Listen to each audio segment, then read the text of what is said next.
Hello दोस्तों, कैसे हो आप लोग। Welcome back to the channel live life easy. ये कल शाम का है। शाम को बनाया था पनीर टिक्का थोड़ा सा।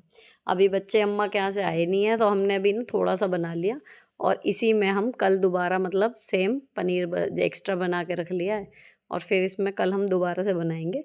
प्लान आज ही था बच्चों को लाने का वापस, लेकिन कुछ हुआ कि नहीं आ पाए। ड्यूटी वाला चक्कर पड़ गया थोड़ा सा कि एक दिन और रुक के आएंगे। अब यहाँ पर ये जो पनीर टिक्का की रेसिपी बन रही है ना, ये मैंने आपके साथ पहले भी शेयर करी है। लेकिन अगर इस वीडियो को देख के आपका मन करे और पुराना वीडियो आपको नहीं मिले तो इसकी रेसिपी टेक्स्ट फॉर्म में पिंड कमेंट में भी आपको मिल जाएगी, वहाँ देख सकते हो। अब मैरिनेट होने के लिए पनीर, शिमला मिर्च, टमाटर और प्याज उन सबको मिक्स करके आधे घंटे के लिए रख दिया है फ्रिज में। और आधा ही घंटा लगभग लगेगा मुझे यहाँ पर बर्तन धोने में। तो मैं अपने बर्तन धोने में लग गई थी। पहले थोड़ा सा टोकरे में एक दो चीज़ें थी वो हटाई, उसके बाद फिर मैंने बर्तन धोना स्टार्ट कर दिया था। जितने ये काम निपटेगा बर्तन का और तो थोड़ी किचन काउंटर पे जगह भी हो जाएगी ताकि ओटीजी को नीचे उतार के रखा जा सकेगा। अगर आपको भी कोई पुरानी वीडियो सर्च करनी हो, है ना, तो सिंपल वो टॉपिक और लिव लाइफ इजी टाइप करके यूट्यूब में सर्च कर लिया करो, वो वीडियो आ जाएगी। जैसे आपको 10 मिनट एक्सरसाइज वाली वीडियो मान लो मेरी देखनी है, सुबह की जो मैंने 10 मिनट की एक्सरसाइज की बनाई थी, तो सिंपल टाइप करो 10 minute exercise live life easy, तो वो वीडियो एकदम सर्च में आ जाती है।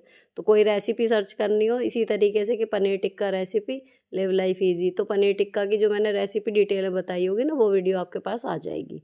ठीक है। ये तो हुई आपके काम की बात कि 1000 वीडियो में से अगर आपको अपनी पसंद की वीडियो ढूंढनी है तो कैसे मिलेगी। अब यहाँ पर Agaro marble oven toaster griller, इसमें हम लोग पनीर टिक्का बनाते हैं, आपके साथ पहले भी शेयर करा है। ये यहाँ पर एल्यूमिनियम फॉइल लगा के प्री हीट पे लगा दिया है। इतने प्री हीट होगा, इतने इन सीखों में पनीर और सब्जियाँ लगाना मेरे हस्बैंड ने स्टार्ट कर दिया था। ठीक है। तो आपके पास अगर मेटल की हो ये छड़ी तो आप मेटल वाली यूज़ कर सकते हो। बाकी मैंने तो ये वाली मंगाई हुई थी, बैम्बू स्टिक सी थी ये, छोटी छोटी सी, जिस तरीके की टूथपिक रहती है उस तरीके की है। तो ये भी आपकी मतलब 2 बार चल जाएंगी, ज़रूरी नहीं आप एक बार यूज़ करके और इनको फेंको ही। ये भी आपकी 2 बार तो यूज़ हो जाती हैं, उसके बाद फिर इनकी टिप जो है वो थोड़ी ख़राब हो जाती है तो स्मूथली नहीं निकलती। लेकिन इतनी महंगी नहीं है, पैक ऑफ 50 शायद आया था, बहुत सस्ता सा।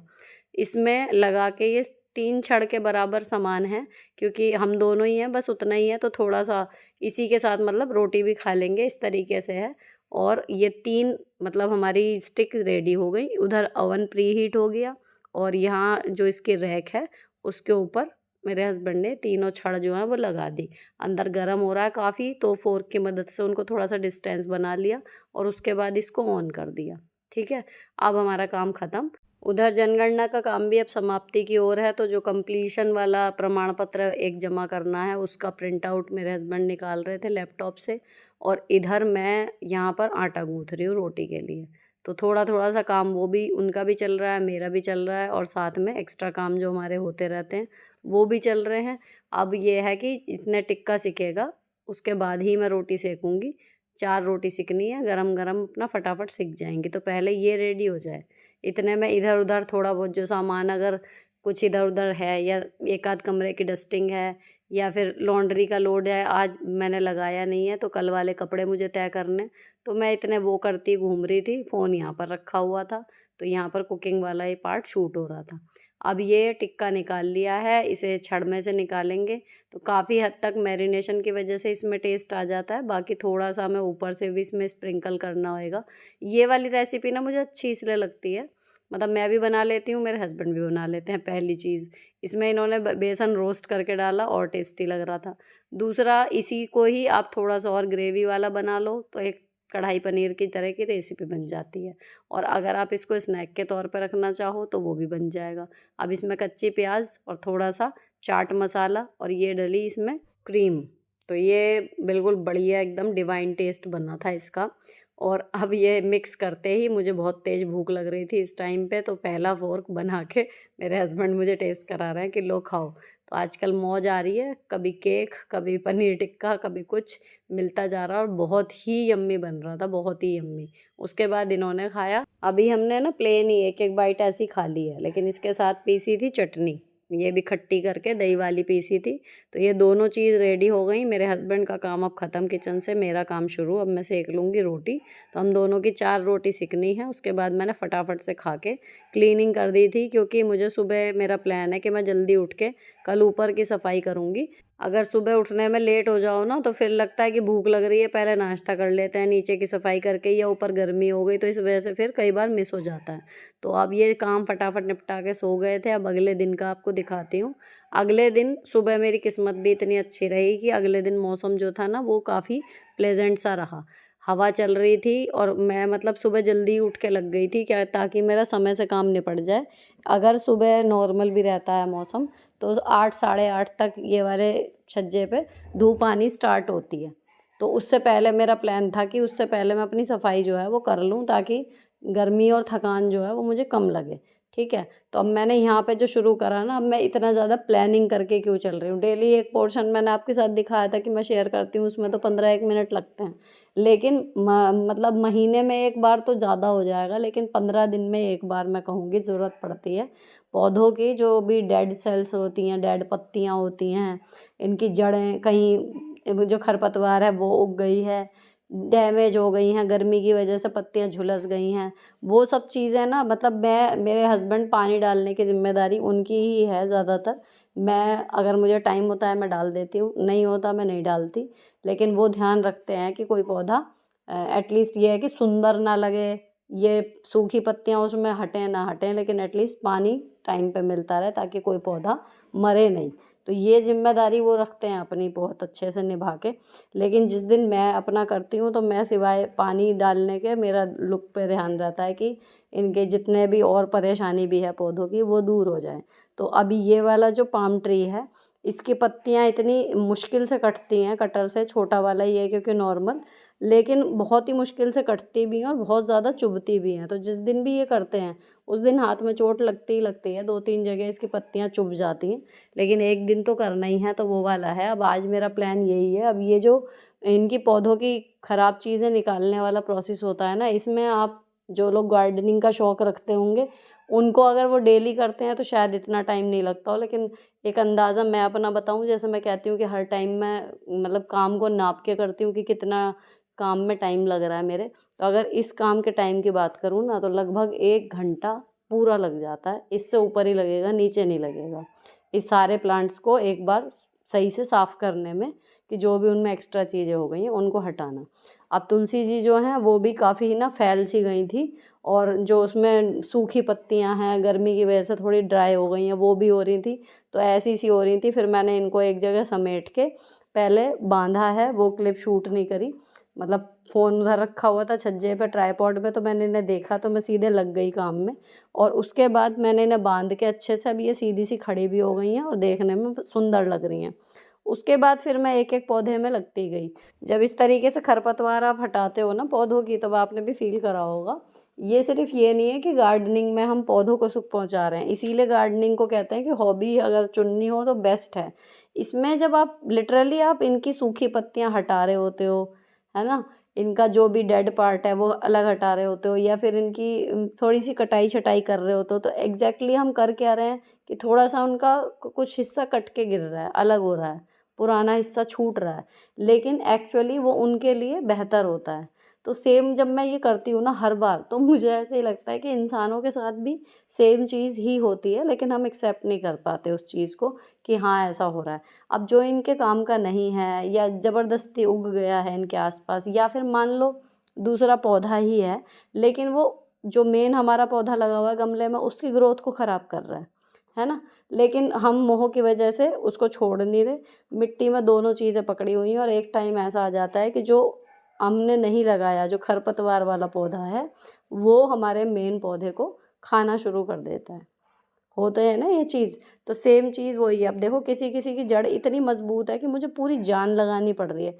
लिटरली मुझे आओ बहन बातें करे के क्वेश्चंस याद आ रहे थे इस टाइम पे, सच बताऊं, कि हम भी किसी कहीं ना कहीं इसी तरीके से घिरे हुए हैं। अननेसेसरी बंधन, अननेसेसरी चीज़ें सारी मतलब लगी हुई हैं हमारे जान को, और हमारी एनर्जी को सक कर रही हैं, और हम फिर भी उनसे छुटकारा नहीं पा रहे। हमें कोई और चाहिए जो आके उस चीज़ को हमसे अलग करके डाल दे, और ताकि हम अच्छे से फल फूल पाएँ, है ना। तो मुझे बिल्कुल वैसी ही फीलिंग आती है जब मैं आओ बहन का एपिसोड शूट करती हूँ ना, तब भी कि अच्छी खासी कोई महिला है, लेकिन बेफालतू के इधर उधर की टेंशन, ये वो दूसरों के दुर्व्यवहार, इनके चलते वो अपने जो फल फूल सकती है, उसके जो गुण हैं उन्हें खो बैठी। तो सेम चीज़ मुझे इस टाइम पे पौधों को सही साफ करते हुए, सजाते हुए लग रही है। इनका थोड़ा-सा बस, आप लोग कई बार पूछते हो ना कि मैं पौधों की देखभाल कैसे करती हूँ। मैं ना खाद डालती हूँ इनमें, ना मैं कुछ और इनके लिए स्पेशल कि हाँ जी निराई गुड़ाई ये वो। केवल ये और केवल जो मेरा एक स्पेशल चीज़ है जो मेरे हस्बैंड नहीं करते, वो यही है जो मैं अब कर रही हूँ, कि इनका जितना भी एक्स्ट्रा बोझ है ना उसको हल्का कर देती हूँ। पौधे में कोई खरपतवार है उसे साफ़ कर देती हूँ। इनको इधर-उधर हटा के थोड़ी बहुत इनकी जगह बदल देती हूँ ताकि ये नए दोस्त बना सके। कई बार ऐसे भी कर लिया करो। अब ये सारा करने के बाद 1 घंटा लगभग मुझे लग गया, और उसके बाद ये देखो इतना सारा कूड़ा यहाँ पर जमा हुआ है, क्योंकि ये मौका मुझे लग ही नहीं रहा था। जब स्कूल खुल रहे थे तब स्कूल खुल रहे हैं, बिज़ीनेस अलग तरीके की चल रही है, बट अब छुट्टी हो गई तो ड्यूटीज़ होश नहीं ले रही। तो सिचुएशन अलग है, लेकिन रिज़ल्ट सेम ही है कि मैं नहीं दे पा रही थी टाइम। अब जब ऐसा कोई काम अटका हुआ हो ना आपकी लाइफ में भी, कि या घर का कोई काम है जो आप देख रहे हो ज़रूरी है लेकिन कर नहीं पा रहे हो, तो उसका तरीका वही होता है कि एक रात पहले से जब आप टू डू लिस्ट अपने दिमाग में या कागज़ पे बनाओ, तब उसको रखो टॉप प्रायोरिटी पे। तो जैसे आज मैं सुबह उठते ही लग गई तो ये काम हो गया।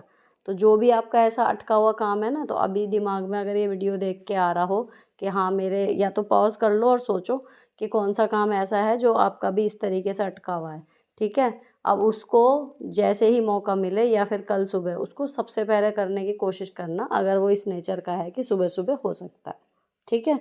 अब सारे पौधों के जो एक्स्ट्रा मतलब इनके ज़रूरत की चीज़ें नहीं थी वो मैंने हटा दी हैं। अब इनका नहलाने का टाइम है तो मैंने पाइप लगा लिया। 15 दिन में एक बार तो मैं ये वाला पाइप लगा के धो देती हूँ, क्योंकि पानी इसमें ज़्यादा लगता है। बाकी टाइम यही है कि अपना सिंपल झाड़ू पोछा बाल्टी से लेके कर दिया, 2-4 मग्गे ऐसे ही डाल दिए, क्योंकि हर बार या मैं रोज़ इतना ज़्यादा पानी सोचूं कि मैं ऐसे ही धो लूँ तो वो पॉसिबल नहीं हो पाता। टाइम भी लगता है और दूसरा पानी भी इसमें ज़्यादा लगता है। लेकिन जब ज़्यादा गंदा हो जाता है, जैसे अब हो गया, मैं नहीं कर पाई ड्यूटीज़ की वजह से, तो उस दिन यही है कि पाइप से धो दो ना तो ही साफ़ होता है। अगर मैं पोछे से लगती तो शायद मुझे यहाँ पे 11 साढ़े 11 बज जाते, और फिर भी वो उतनी टॉप नॉच सफाई नहीं होती, धूल कहीं ना कहीं रह ही जाती, ठीक है? तो अब यहाँ पर सारा मैंने धो दिया है, सीक वाली झाड़ू से सारा कूड़ा निकाल दिया है, सूखा सूखा पहले ही उठा लिया था, और इस हिस्से में नीचे जाल में पानी जाता है तो यहाँ मैंने पोछे से पोछा है। और उसके बाद ये हमारी बैल्कनी हो गई पूरी अच्छे से साफ़। अब चलते हैं अगली वाली छत पर। पहले इसका दरवाज़ा बंद कर देती हूँ क्योंकि ततैयाँ वगैरह आ जाती हैं अंदर, तो हवा आती रहेगी इसमें से, जाली वाले दरवाजे में से, लेकिन कोई जीव अंदर नहीं आ पाएगा। अब चले ये वाली छत पे, तो पाइप मैंने खोल के डाला ही हुआ है। पहले तो पाइप को उधर ले जाना पड़ेगा, सारा सूखा कूड़ा वहाँ से भी मैंने भर लिया है। तो अब सीधे बस पाइप लगा के मुझे पहले पौधों को धोना है, उसके बाद फर्श को। तो चलो अब स्टार्ट करते हैं अपने पौधों को नहलाना। नीचे बज रहे हैं गाने और वो गाने वही है, कॉपीराइट की वजह से यहाँ प्ले नहीं कर सकती, लेकिन जब एडिटिंग कर रही थी ना तो इन क्लिप्स का ऑरा अलग ही रहता है। अब बैकग्राउंड में गाने बजते रहते हैं हमारे 90s के, और ऊपर काम चलता रहता है, तो बड़ा मन सा लगता है। इवन सर्दियों में भी इसी तरीके से भीग जाते हैं कपड़े कई बार, लेकिन फिर भी अच्छा सा लगता है। तो मुझे ये समझ में आता है कि इस तरीके की कोई भी चीज़ हो ना, प्लांटेशन हो, गार्डनिंग हो, या फिर आपका घर को क्लीन करना हो, कोई भी एक हिस्सा पकड़ के आप क्लीन कर दो, या फिर आप 10 मिनट की 15 मिनट की ना एक्सरसाइज कर लो। ये कुछ चीज़ें ऐसी हैं जो आपका इंस्टेंट मूड बिल्डअप करती हैं। अभी जो लोग पिछला व्लॉग देख के आए हैं उन्हें याद होगा कि सर्वाइकल की प्रॉब्लम हो रही है, और जब मैं सुबह अभी आई हूँ ना तो यकीन मानिए कि जो सर्वाइकल वालों को परेशानी जिनको है उन्हें पता होगा कि वो सुबह उठ के कितना बुरा हाल होता है कंधे का, कि वो बिल्कुल फ्रीज सा हो जाता है। तो मैंने अपनी स्ट्रेचिंग करी नॉर्मल वाली, और जैसे ही थोड़ा सा लगा ना कि ठीक सा लग रहा है, रिलैक्स सा लग रहा है, मैं ऊपर आ गई थी। ये नहीं सोचा मैंने कि दर्द हो रहा है तो मैं बाद में करूँगी। और आप ये जब काम करते रहो ना, आपका स्ट्रेस बस्ट होता रहता है, तो ये ऑटोमेटिकली वो सर्वाइकल में रिलीफ सा मिलता है। यही चीज़ मुझे कल भी महसूस हुई सुबह, यही चीज़ मुझे परसों भी सुबह महसूस हुई कि जब मैं क्लीनिंग में लग गई, तो उस टाइम जब शुरू किया था तो मेरे काफ़ी तेज़ दर्द हो रहा था, लेकिन जब मैं करती जा रही हूँ ऑटोमेटिकली कंधे का दर्द पता ही नहीं चलता कि कहाँ चला गया जब मैं सफाई कर रही होती हूँ। तो सर्वाइकल का ना मेन देखो पोस्चर से और तो वो है ही कनेक्शन, लेकिन इसका स्ट्रेस से भी है। तो जितना आपका स्ट्रेस कहीं ना कहीं किसी भी तरीके से ख़त्म हो रहा होगा ना, वो ऑटोमेटिकली काम डाउन हो जाती है, मुझे लगता है नर्व्स। तो मेरे लिए सफाई करना है, लेकिन आपके लिए हो सकता है वो कुछ चीज़ और हो। ट्राई करके देखना सर्वाइकल में ये चीज़ है तो। फिर मैंने पाइप लेके ही सीढ़ियाँ धो दी ऊपर से, और यहाँ पर एक छोटा सा ग्रीन मैंने घास का पैच सा डाला हुआ है। उसका यूज़ कुछ नहीं होता, बस लुक अच्छा आता है यहाँ पे सीढ़ियों के आगे रखने में, तो इसलिए रखा हुआ है वो यहाँ पर। बाकी वो ऐसा कुछ नहीं काम कर रहा कि हाँ उससे धूल रुक रही है या कुछ और है। तो उसको मैंने धो के दीवार पे टांगा, इतने मेरा काम निपटेगा, इतने उसका पानी सारा निचुड़ जाएगा। और यहाँ पर मैंने दरवाजे वगैरह पर भी पाइप लगा के अच्छे से धो दिया। लोहे के दरवाजे हैं ये, इनका कुछ ज़्यादा बिगड़ता नहीं है ऐसे पानी से धोने में। अब दूसरी चीज़ क्या है, जब आप ऐसे पाइप लगा के कभी कभी करते हो ना, तो वो वाली क्लीनिंग अलग ही हो जाती है। तो अब मैं कोशिश यही कर रही हूँ कि जनगणना का काम जब निपट जाएगा मेरा पूरा, उसके बाद फिर मैं डीप क्लीनिंग घर की जो करती थी हर बार वो स्टार्ट करूँगी। बाकी एक्स्ट्रा ड्यूटीज़ अभी लाइन में हैं। अब मैं कितनी ड्यूटी में फंसती हूँ और कितनी में बच जाता है मेरा नाम, ये डिसाइड करेगा आने वाले टाइम में मेरा रूटीन किस तरफ जाएगा। और दूसरा जो एक टू डू लिस्ट में है, कहना चाहिए विश लिस्ट में कहना चाहिए, टू डू लिस्ट नहीं, कि हम कहीं चले जाएं। पिछली छुट्टियों में भी हम ट्रिप पे नहीं जा पाए थे, इस बार देखते हैं कुछ हो जाए, छोटी सी सही, भगवान अगर हमारी ट्रिप करवा दे, क्योंकि बच्चे भी अब इस बार वो होने लगे हैं, क्योंकि पिछली गर्मियों में भी हम जा नहीं पाए थे। तो आप लोग तो शायद जा रहे होंगे, कुछ लोगों के कमेंट भी आ रहे हैं, और नहीं गए तो प्लान कर रहे होंगे आई थिंक। पर काफ़ी लोग ऐसे हैं जो हमारी तरह ड्यूटी में फंसे हुए होंगे, जो गवर्नमेंट सेक्टर में है ना। तो आप लोग बताना जो रेगुलर देखते हैं उनमें से कितने लोग जा रहे हैं, कितने लोग नहीं जा रहे हैं, पता चले कि मेरे साथी कौन कौन है ना। अब मैं यहाँ पर एक एक करके गमलों को हटाती जा रही थी और पाइप लगा के धोती जा रही थी। यहाँ पर किसी ने मुझे सजेस्ट करा था कि वो लगाऊं स्टैंड, तो मुझे पर्सनली लगा कि अगर मैं 3-4 गमले एक स्टैंड पर रखे होंगे और उसके बाद फिर मैं उन्हें उतार के धोऊंगी, मुझे लगता है मेरा काम आसान होगा नहीं, है ना। तो इसलिए वो कभी मेरे दिमाग में आया नहीं कि मैं इसमें स्टैंड लगाऊं। ऐसे ही मुझे लगता है ज़्यादा कन्वीनियंट है इनको साफ़ कर लेना, रखना। हालांकि फ़र्श पर निशान नहीं बनेंगे, उसके लिए मैंने वो इलाज बनाया हुआ है कि मैं गमलों की थोड़ी थोड़ी, चाहे 1.5-2 इंच ही हो, इनकी जगह थोड़ी थोड़ी चेंज सी कर देती हूँ। तो सफाई करने के बाद वहाँ पर निशान नहीं बनते, सारी छत बिल्कुल साफ़ रहती है। अब सारा साफ़ हो गया है, उसके बाद मैंने मार दिया लास्ट में यहाँ पर वाइपर। ये लास्ट स्टेप है समझ लो सफाई का, यहाँ पर मेरा काम ख़त्म। तो अगर आप अपने काम को स्टेप में बांट लो ना, कि हाँ ये 4 स्टेप हैं, पहले पौधा साफ़ करना, उसके बाद उसका जो कूड़ा है उसको भरना मोटा मोटा सारा, देन पाइप लगा के सीक वाली झाड़ू से धोना, और चौथा वाइपर। तो आपके दिमाग में काउंटिंग चलती रहती है, कितना भी मुश्किल काम हो, बड़ा काम हो, स्टेप बाय स्टेप करोगे सब हो जाता है। थकान नहीं होती दिमागी तौर पे, शरीरी तौर पे भी नहीं होती सही बताऊँ तो। अब इसके बाद मैंने मैट लगा दिया और साफ़ सुंदर छत को 2-4 मिनट के लिए निहारा। उसके बाद फिर मैं अगले काम में लग गई। अब इधर उधर का तो हो गया देखो पोर्शन साफ़, ये जो बीच की लॉबी है अब ये रह गई है। यहाँ पर मैं पानी बहुत कम पाइप से डालती हूँ, कभी हो जाता है कि मैं डाल दूँ, अदरवाइज़ ये ऐसे ही पोछे से साफ़ करती हूँ, क्योंकि इसका पानी कुछ बेडरूम में जाता है और कुछ सीढ़ियों पर जाता है, तो इसको मैं अवॉइड ही करती हूँ। बस यही दोनों हिस्से धोती हूँ पाइप से। यहाँ पर मैंने पोछा धो के और उसके बाद हाथ वाले पोछे से ही इतने में लगा दिया। अब अपने साफ़ सुथरे घर को जो मैंने इतनी मेहनत से करके करा है ना साफ़ इतनी ही खुशी होती है जैसे अपने बच्चे को जब हम देखते हैं ना नहला धुला के तैयार करके रखते हैं कि हाय कितना प्यारा लग रहा है, बस सेम फीलिंग समझ लो मेरी है। नीचे मैं झाड़ू लगा के आई थी, पोछा अब नहीं लगाऊंगी, मेरे कपड़े पूरे भीग चुके हैं। सिर्फ बाहर के लॉन की सफाई करके मैं जाऊंगी सीधे नहाने। अब बज रहे हैं देखो 10, मेरे हस्बैंड ऑफिस जाने के लिए तैयार बैठे हैं। नाश्ते के साथ ही मैंने भिंडी की तैयारी कर दी थी, दोपहर में बनाई थी भिंडी। क्विकली शूट इसलिए कर रही हूँ क्योंकि मुझे बनाना है अपना फाइनल जो नक्शा सबमिट करना है छोटे पेपर पे जो वहाँ से मिला है वो बनाना, और उसमें काफ़ी टाइम आज जाने वाला है। दुआ कीजिएगा बस ये मेरा फटाफट से सबमिट होके काम ख़त्म हो मेरा, तो मैं भी छुट्टी पाऊँ यहाँ से। फ़िलहाल इसके साथ ही ये व्लॉग यहीं पर ख़त्म हो रहा है। अच्छा लगा हो तो चैनल को सब्सक्राइब कर जाना। मिलती हूँ आपसे नेक्स्ट वीडियो में। Till then bye bye, stay beautiful always.